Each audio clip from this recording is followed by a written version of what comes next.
Fala pessoal, beleza? Sejam muito bem-vindos ao canal de resenhas dos Perdidos no Tempo. E hoje é dia de encerramento, de fechamento de série. Estamos no nosso último capítulo aqui do Dungeon World, PBTA de fantasia medieval, que a gente vai terminar de explorar hoje aqui no canal, publicado no Brasil pela Secular Games. A gente passou aqui ao longo da série, né? Foram 25 vídeos por todos os capítulos do livro, destacando aquilo que eu achei, né? Que era mais interessante, que era mais relevante para dar uma ideia geral para vocês de como é que o jogo funciona, qual é a pegada. Espero que tenha sido útil, espero que vocês tenham gostado, mas você que de repente está chegando agora no último capítulo, não entre em pânico, não tem problema. Tem a nossa playlist aqui exclusiva do Dungeon World, com todos os vídeos que a gente produziu sobre esse jogo, para depois você assistir com calma, sem pressa, e claro, vai deixando seus comentários aí para eu saber o que você achou da exploração do livro, beleza? Mas vamos adiante que hoje tem encerramento.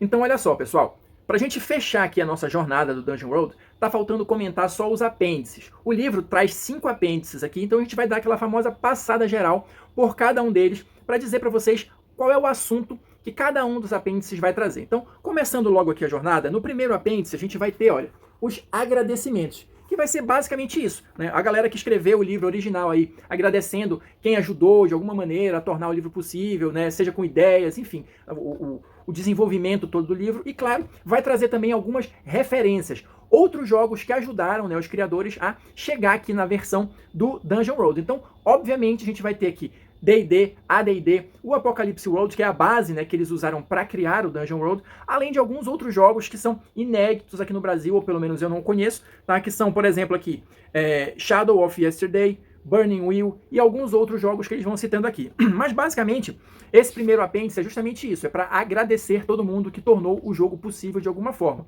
E eu vou aproveitar esse gancho aqui para agradecer logo também todo mundo que assistiu a série, quem assistiu a série inteira, quem assistiu só alguns capítulos, quem ainda vai assistir no futuro. Obrigado pela companhia de todos. Quem quiser deixar aí o seu comentário dizendo como é que foi assistir a série, se gostou do jogo, se não gostou, fico muito feliz em saber o feedback de vocês a respeito do que a gente faz aqui, beleza? Mas vamos adiante que ainda tem 4 apêndices pra gente ver.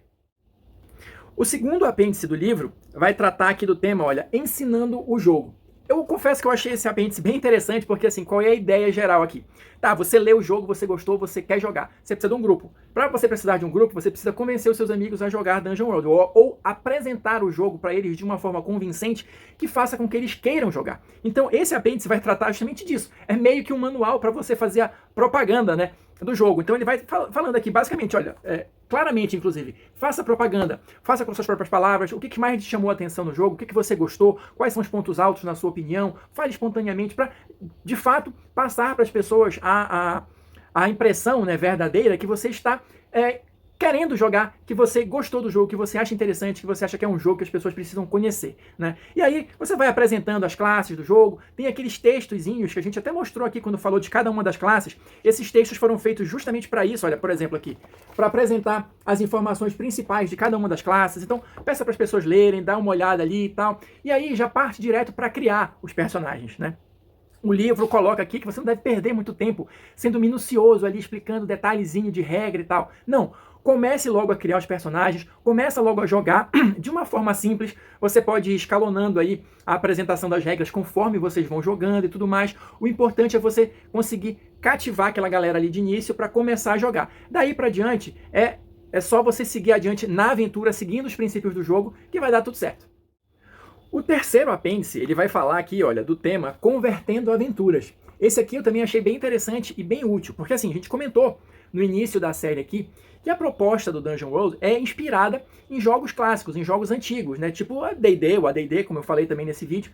Então aqui ele vai trazer um guia de conversão aqui, entre aspas, para você que tem módulos de aventura antigos, que você de repente tem contato com histórias, né, criadas para outros sistemas, mas que você acha que se encaixam aqui com a pegada do Dungeon World. Mas como é que você vai fazer essa conversão de um sistema para o outro? Claro, o sistema aqui do Dungeon World, ele é bem diferente, especialmente do sistema do D&D clássico, né, do AD&D. Então, aqui, esse apêndice, ele vai justamente te trazer as ferramentas, o raciocínio que você tem que fazer para converter, melhor dizendo, para adaptar aventuras antigas para o Dungeon World. Então, assim, só rapidinho, como é que você vai fazer para identificar as frentes, né? O que a gente falou aqui no Dungeon World das frentes, mas o que são as frentes em outras aventuras? Como é que você vai conseguir identificar o que são as frentes, né? Os monstros, como é que você vai adaptar mapas, a questão dos danos, das armaduras, dos itens mágicos e tudo mais, os tesouros que você vai colocar aqui como recompensa, né? A magia presente na aventura. Então ele vai trazer aqui por tópicos todos os pontos mais importantes,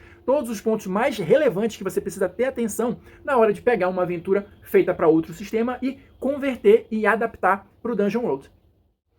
Partindo aqui para o apêndice 4, a gente vai ter aqui uma enorme ajuda para os narradores, porque a gente vai ter, olha, PNJs instantâneos, personagens não jogadores, personagens do mestre, NPCs, chame como quiser. Na verdade, esse apêndice 4, ele é uma grande tabela para você gerar esses NPCs sempre que necessário. Então ele vai ter aqui, olha, primeiro, 100 opções de instintos. Então, qual é o instinto básico desse NPC? Você vai jogar ali um D100 e você tem, obviamente, 100 possibilidades. Fora isso, olha, você vai ter aptidões também, então você vai ter 2 características básicas. Qual é o instinto daquele personagem e o que ele sabe fazer. E também a sempre providencial lista de nomes. Então, dessa forma, você narrador ali que foi pego de surpresa ou que precisa tirar da cartola ali alguma coisa, tem um auxílio para ter pelo menos características básicas iniciais de algum NPC que os personagens por acaso encontrem. Claro, se esse personagem de repente virar um personagem recorrente ou alguma coisa assim, você tem depois um tempo para elaborar mais características em cima do que foi construído já. Mas de início, para você, né, sair do aperto, vamos dizer assim, já tem aqui uma boa ideia, uma boa ajuda. Então, só para dar alguns exemplos aqui, olha, dos instintos. O que a gente tem aqui como opções? Vingar, roubar algo de valor, melhorar o reino, ser cuidadoso, perder a cabeça, ser esquecido, encontrar o amor verdadeiro. São instintos básicos que podem guiar, melhor dizendo, esse personagem. E as aptidões? Ele pode ser um padeiro, ele pode fazer bebidas, ele pode ter músculos, ele pode ter um item único, ele tem sorte, ele tem uma flecha com seu nome escrito, ou seja, diversas possibilidades aqui para você ir ajustando ali, de repente, para até introduzir elementos novos na sua história.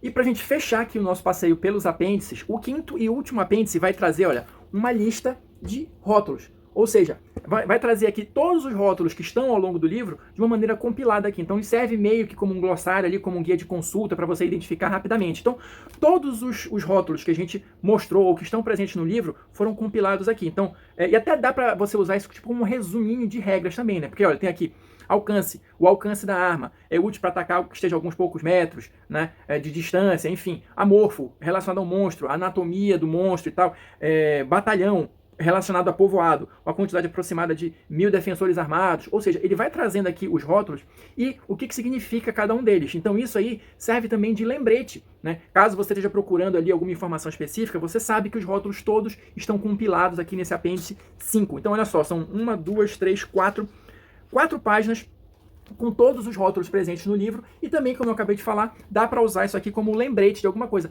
Quais são os rótulos que são vinculados ao povo mesmo? Quais são os rótulos que são vinculados aos monstros? Aqui tem a listinha para você escolher e identificar rapidamente. Então é isso, pessoal. Zeramos mais um livro aqui no canal. Chegou o momento de eu fazer algumas considerações finais aqui depois de fato ter lido o Dungeon World. Então qual é a minha opinião? Eu gostei bastante da leitura. Eu acho que eles conseguiram criar ali um sistema que seja fluido, que seja simples de entender, que seja ágil para resolver algumas questões ao longo do jogo. O fato do Dungeon World não ter um cenário específico, algumas pessoas podem achar ruim, outras podem gostar. Eu acho que isso dá espaço para você que de repente está desenvolvendo um cenário e quer um conjunto de regras simples para embasar ali o seu jogo. Dungeon World é uma boa opção. Você que gosta, né, de criar, né, os seus próprios cenários, povoar seus próprios mundos, com essa questão que a gente viu aqui, né, no vídeo passado e nesse aqui, dessas ferramentas de como fazer um hack e tal, você consegue também fazer isso, né, colocar elementos novos que não estão presentes aqui no manual. Essa questão dos movimentos, dos rótulos, né, desse estilo de jogo ali do PBTA, né, que o Dungeon World foi um dos primeiros. Provavelmente os jogos mais recentes, né, PBTAs, já construíram em cima disso, então, mas é uma ideia, é um conceito, é um tipo de sistema que eu achei interessante, que eu quero conhecer mais, né? Tenho alguns outros jogos aqui, PBTAs, que eu não li ainda, mas vai chegar o momento deles aparecerem aqui no canal. Então, assim, de uma maneira geral e resumida, eu acho que o Dungeon World, ele é uma excelente opção para quem gosta de fantasia medieval, mas que de repente não quer aqueles sistemas muito pesados, muito cheio de regras, muito cheio de detalhezinhos. Eu acho que o Dungeon World ele satisfaz quem gosta de uma aventura com resolução rápida das questões e baseado sempre na questão da narrativa, né, com foco na narrativa. Aqui o Dungeon World, ao longo do livro todo, me deu essa impressão durante a leitura. Mesmo as regras que existem, que sejam um pouco mais complicadinhas ou alguns detalhezinhos mais preciosos, vamos colocar assim, na verdade está tudo interligado com a questão da narrativa, porque esse é o foco principal do jogo. Então, quem curte, né, esse estilo mais narrativista, né, de mais criatividade, mais liberdade de ação ou alguma coisa nesse sentido, também acho que deve dar uma chance para o Dungeon World. E para a gente fechar aqui, como eu sempre falo, encerramos a exploração do livro, mas isso não quer dizer que nós nunca mais vamos falar de Dungeon World aqui no canal, tá? Aguardo sempre os comentários de vocês com sugestões para de repente a gente abordar o jogo de outras maneiras, trazer alguns outros pontos que de repente podem ter ficado faltando aqui ao longo da nossa série. Então, daqui para frente, a presença ou não do Dungeon World aqui no canal vai depender também do feedback de vocês, beleza? Então, agradeço mais uma vez quem me acompanhou aí nessa jornada, quem curtiu o jogo, quem curtiu a série, quem curtiu a maneira como eu tento passar as informações para vocês. E, por enquanto, vamos dar um adeus ao Dungeon World, mas a gente se encontra na próxima resenha.